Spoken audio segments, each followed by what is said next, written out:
What's up, YouTube? Today I will be going over how to check the mileage and fuel filter settings on my 2020 Subaru Ascent. So to get to that window, you're going to need to use these buttons here. You're looking for this window. So you're going to press and hold this button here, view, to enter further settings. So now we have date, time, the beep, the camera settings. We're gonna go down to maintenance, and you're gonna use this to hit enter. So engine oil, we can check that, press enter yet again.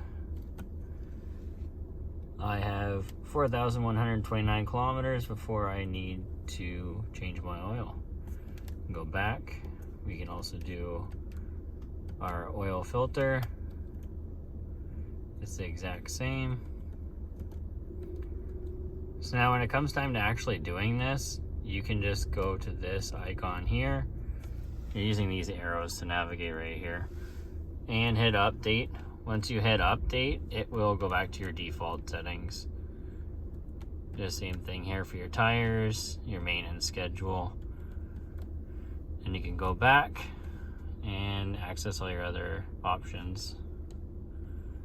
When you're done with this, go here, it'll go back to this normal menu, and then you're free to use this to cursor through your different options. I always leave it on my mileage screen. Well, hope this helps. Have a great day. Like and subscribe for more Subaru videos.